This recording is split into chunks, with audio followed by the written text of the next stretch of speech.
नमस्कार, स्वागत है आप सभी का। यूपी ट्रिपल एससी आयोग सुधार आंदोलन 4 अक्टूबर को बड़ी संख्या में अभ्यर्थी यूपी ट्रिपल एससी आयोग जाने वाले हैं। यूपी ट्रिपल एससी आयोग की कार्यप्रणाली को देखेंगे तो एग्जाम डेट के लिए अभ्यर्थियों को महीनों साल तक इंतजार करना पड़ता है। एग्जाम हो गया उसके बाद फिर रिजल्ट के लिए इंतजार करना पड़ता है।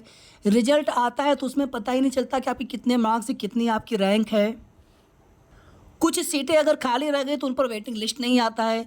जिन भर्तियों की अध्याचन आयोग को प्राप्त है उनके विज्ञापन जारी नहीं होते हैं। जिनके अध्याचन अभी आने हैं विभाग से उनके अध्याचन आयोग को प्राप्त नहीं होते हैं। आखिर ये सब चीज़ें अभ्यर्थी कब तक सहेंगे? ये अभ्यर्थियों के साथ में कहीं न कहीं अन्याय होता है। सरकार को, आयोग को इस पर मंथन करना चाहिए। एक दो भर्तियों को अपवाद स्वरूप अगर छोड़ दिया जाए तो कोई भी भर्ती 4 साल, 5 साल, 6 साल, 7 साल के पहले कंप्लीट नहीं होती है। अभी एक नोटिफिकेशन एक नोटिस आई है आयोग से, दुग्ध निरीक्षक में इंटरव्यू होना है। 2016 की भर्ती है। 2016 में ही ITI अनुदेशक के कुछ अभ्यर्थी हैं, उनका भी इंटरव्यू होना है। अभी उनकी एक नई भर्ती प्रक्रिया चल रही है। कई सालों से आप देखेंगे ट्यूबवेल ऑपरेटर में 9110 पोस्ट हैं। विज्ञापन आना है लेकिन अभी तक विज्ञापन उनका नहीं आ सका है। ANM के लिए ऑलरेडी 5272 पदों का विज्ञापन अध्याचन आयोग को प्राप्त है लेकिन अभी तक नोटिफिकेशन जारी नहीं किया जा रहा है। एग्जाम डेट को लेकर के कहीं पर इनकी जो एजेंसी है चयन प्रक्रिया वो निरस्त हो जाती है। नोटिफिकेशन देना होता है तो यहाँ पर चेयरमैन सर नहीं, उनका बहाना। ये केवल और केवल एक बहाना होता है आयोग का, सरकार का विज्ञापन न देने का या फिर भर्तियां समय पर पूरी न करने का। जिन भर्तियों में कोई भी विवाद नहीं है, फॉर एग्जांपल मैं आपको बता रहा हूँ 1262 वैकेंसी जूनियर असिस्टेंट, केवल इनकी टाइपिंग होनी है अभी नेक्स्ट स्टेज में, उसके बाद फिर DP, फिर इनका आएगा अंतिम रिजल्ट। लेकिन ये अभ्यर्थी 1 साल से भी ज़्यादा समय से इंतजार कर रहे हैं। कोई भी कोर्ट का मैटर नहीं है। कोर्ट का मैटर जिन भर्तियों में होता है वहाँ पे तो आयोग को एक बहाना मिल जाता है। और कई सालों से लंबित भर्तियां होने के बावजूद भी अगर वहां पर अभ्यर्थी धरना प्रदर्शन न करें, उसके बाद फिर पता नहीं कितना समय और लें। ये लोग 5 साल लगाएं, 10 साल लगाएं, 8 साल लगाएं। PET आने के बाद से ये लगा था कि भर्तियों में तेजी आएगी, लेकिन एक दो भर्तियों को छोड़ दे उसमें भी अभ्यर्थी लगातार महीनों तक धरना प्रदर्शन करते रहे, तब जाकर के उनकी भर्ती प्रक्रिया 1.5-2 साल में कंप्लीट हो पाई है। और बाकी भर्तियों का हाल वही है कि PET 2021 से कई भर्तियां अभी भी लंबित पड़ी हैं। PET 2022 से जितने भी विज्ञापन आए हुए हैं, 23 से जितने विज्ञापन आ चुके हैं और जो विज्ञापन अभी आने वाले हैं, इन सभी के एग्जाम कब कराए जाएंगे? एग्जाम डेट को लेकर के अभ्यर्थी कैसे पढ़े? कुछ के सिलेबस जारी हुए हैं, कुछ अभी भर्तियों के सिलेबस भी जारी नहीं हुए हैं, या फिर उनके आगे की परीक्षा योजना अभी जारी नहीं हुई है। उस स्थिति में पेट रहने से क्या फ़ायदा? पेट रहने से ये था कि भर्तियों में अभ्यर्थी सेकेंड स्टेज में जाते जाते कम हो जाएंगे, पारदर्शिता बनी रहेगी। बहुत तरह की चीज़ें सोच करके पेट लाया गया था। पेट का कोई ऐसे डायरेक्टली विरोध नहीं है, लेकिन अगर भर्तियां समय पर नहीं होती तो फिर पेट का क्या औचित्य रह जाता है? पेट की वैलिडिटी 1 साल है, यानी कि अभ्यर्थी हर साल पेट देते रहेंगे और किसी कारणवश किसी साल का पेट अगर उनका स्कोर कार्ड सही नहीं हो पाए, एग्जाम सही नहीं हुआ, तो फिर वो आने वाले भर्तियों से वंचित हो जाते हैं। फिर इससे क्या फ़ायदा? तो पेट इसमें भी सुधार होना चाहिए।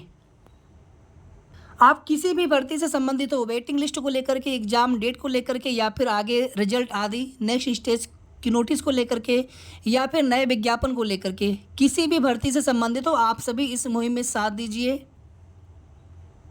वीडियो को आप सभी लाइक, शेयर और जितना हो सके शेयर करने के बाद अगर आपने अभी तक चैनल को सब्सक्राइब ना किया हो तो सब्सक्राइब भी कर लीजिएगा। इसमें देखिए कुछ भर्तियां ऐसी हैं 15 में, 16 में, 18 में, 19 में उनके विज्ञापन, लास्ट विज्ञापन आए थे, उनके बाद से उनके नए विज्ञापन ही नहीं आ पा रहे हैं या फिर उनके अध्याचन ही आयोग को प्राप्त नहीं हो पा रहे हैं। पुराने वाली निविदा टेंडर निरस्त हो गया था और देखेंगे यहाँ पर जल्दी से एक नोटिस आ जाती है 27 सितंबर की डेट में कि 27 से start date of e tender submission, और लास्ट डेट यहाँ पर 4 दिन, 4 अक्टूबर, यानी कि 1 हफ्ते में ये पूरी प्रक्रिया की जानी है। इसके पहले देखेंगे तो इसी प्रोसेस में 1-1, 2-2 महीने का समय लग जाता था। यानी कि कुल मिलाकर के कहीं ना कहीं माननीय आयोग को, सरकार को, सभी को पता है कि अभ्यर्थी बहुत परेशान है और बहुत मजबूर हो करके 4 अक्टूबर को आयोग जाने का इन लोगों ने निर्णय लिया है। उत्तर प्रदेश में तो वैसे भी आप देखेंगे कि बेसिक में शिक्षा विभाग में भर्तियां आ ही नहीं रही हैं। कम से कम जो अदर विभाग में भर्तियां समय पर पूरी होती रहे। अभ्यर्थी किस हिसाब से तैयारी करें सरकारी नौकरी की? धीरे धीरे आप देखेंगे तो सभी जगह धीरे धीरे आउटसोर्सिंग की भर्तियां होने लगे हैं। यहाँ पर देखिए आप सभी लोअर PCS भर्ती का इंतजार करते विद्यार्थी 5 साल नहीं, कुछ विभागों में 6 साल, 7 साल, 8 साल से नई भर्ती नहीं आई। आप देखिए, इसको आप देखेंगे आगे तो अधिशासी अधिकारी 2019 में लास्ट भर्ती आई थी लोअर वाले विज्ञापन के साथ में। कर अधिकारी की लास्ट भर्ती 2016 में आई थी। लगभग 8 साल हो चुके हैं, फिर नई भर्ती का विज्ञापन आया नहीं। अधिशा जिला मद्य निषेध एवं समाजोत्थान अधिकारी 2015 में लास्ट विज्ञापन आया था, उसके बाद से फिर भर्ती आई नहीं। आप समझ सकते हैं आप सभी कि 8 साल 9 साल पहले विज्ञापन आया था। नीलाम आयोजक एवं विपणन निरीक्षक पशुपालन 2016 में लास्ट भर्ती आई थी। बाकी आप देख लीजिएगा, मंडी निरीक्षक 18 में भर्ती आई थी, उसके बाद से विज्ञापन फिर आया नहीं। मनोरंजन कर निरीक्षक 2016 में लास्ट भर्ती आई थी। खांडसारी निरीक्षक 2015 में लास्ट भर्ती आई थी। सहायक निरीक्षक वर्ग सहायक विकास अधिकारी सहकारिता 2015 में लास्ट वैकेंसी आई थी।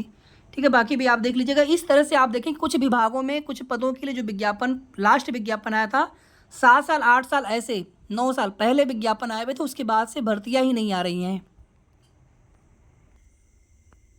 और इसी वजह से सभी भर्तियों के अभ्यर्थी परेशान हैं, चाहे नए विज्ञापन को लेकर के, पुरानी भर्तियों के अध्याचन को लेकर के, या फिर जिन भर्तियों के विज्ञापन जारी हो चुके हैं उनके एग्जाम डेट को लेकर के, या फिर जो भर्तियां लंबित चले वो भर्तियां कब तक पूरी होंगी, सभी चीज़ों को लेकर के यूपीडब्ल्यूएससी सुधार आंदोलन 4 अक्टूबर आयोग चलो हमारी मांगे पूरी करो। लंबित भर्तियों की परीक्षा तिथि जारी करो। बिना परीक्षा तिथि के हम छात्र कब तक पढ़ें। बिना परीक्षा और नौकरी के छोटे से कमरों में रहकर अपना जीवन बर्बाद ही कर रहे हैं अभ्यर्थी, एक तरह से ओवर एज होते जा रहे हैं। एग्जाम डेट जारी करो। समय पर शादी विवाह नहीं हो पाते हैं। आप सोचिए उनकी मानसिक पीड़ा जो समझ में नहीं आ पा रहा आयोग को, सरकार को, बड़े आश्चर्य वाली बात होती है। परीक्षा रिजल्ट में सभी अभ्यर्थियों की रैंक जारी हो। जून में शासन को भेजे गए प्रेजेंटेशन में पीईटी 2023 से आने वाले विज्ञापन तत्काल जारी हो। इसमें देखिए एएनएम के 5272 पदों के नए भर्ती का विज्ञापन आना था। लगातार विज्ञापन का इंतजार किया जा रहा है, लेकिन कुछ भी विज्ञापन का आता पता नहीं है।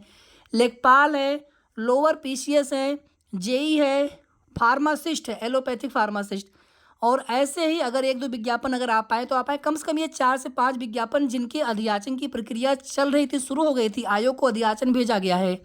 कुछ विभागों से या कुछ अधियाचन जो प्राप्त होने शेष रह गए थे, लेकिन जिनके अधियाचन ऑलरेडी प्राप्त हो चुके हैं उन पर विज्ञापन कब प्रकाशित करेगा आयोग। आगे देखिए, वेटिंग लिस्ट का प्रावधान हर भर्ती में किया जाए। अब लेखपाल की जो 8085 पदों वाली भर्ती, उसमें कम से कम 1100-1200-1300 सीटें खाली हो रही हैं। हालांकि सीटें ज़्यादा खाली बताई जा रही हैं, लेकिन अभी कुछ अभ्यर्थियों ने ज्वाइनिंग नहीं की है, तो हो सकता है वो लोग ज्वाइन कर ले बाद में। उसके बावजूद भी आप देखेंगे कि 1000, 1200-1400 सीटें खाली क्यों रहें, उन पर वेटिंग लिस्ट क्यों नहीं आना चाहिए। यूपीडब्ल्यूएससी की सभी भर्तियों के लिए परीक्षा कैलेंडर और परीक्षा तिथि अतिशीघ्र जारी हो। विज्ञापन से अंतिम परिणाम तक 9 महीने से अधिक का समय न लिया जाए, और पीईटी आने के बाद से तो 5 से 6 महीने से ज़्यादा का समय लिया ही नहीं जाना चाहिए। पहले देखेंगे विज्ञापन आते ही फॉर्म आवेदन स्टार्ट हो जाते थे, अभी विज्ञापन आता है फिर 1 महीने के बाद उसके लिए फॉर्म आवेदन स्टार्ट होते हैं। उसके बाद देखेंगे तो कई महीने के बाद फिर परीक्षा पैटर्न, परीक्षा योजना, सिलेबस अगर नहीं आया तो सिलेबस आएगा। उसके बाद फिर शॉर्ट लिस्टिंग की नोटिस, फिर एग्ज़ाम डेट के लिए फिर एजेंसी का चयन अगर है तो फिर एग्ज़ाम डेट डिक्लेयर कब तक होता है। एग्ज़ाम हो गया तो उसके बाद फिर आगे रिजल्ट को लेकर के, अगर कोई कोर्ट का मैटर ना रहा तो उसके बाद जो भी आगे की प्रोसेस हो डीबी आदि को लेकर के, यानी इस प्रकार से करते करते भर्तियों में कितना समय लगा देंगे आयोग। और पीईटी के आने के बाद से कोई भी भर्तियों में तेजी देखने को नहीं मिली है, 1-2 भर्तियों को छोड़ दें अपवाद स्वरूप। तो इस मुहिम में हम सभी को सपोर्ट करना चाहिए ताकि इसमें आयोग की जो भी कार्यप्रणाली है उसमें आमूल चूल परिवर्तन हो सके।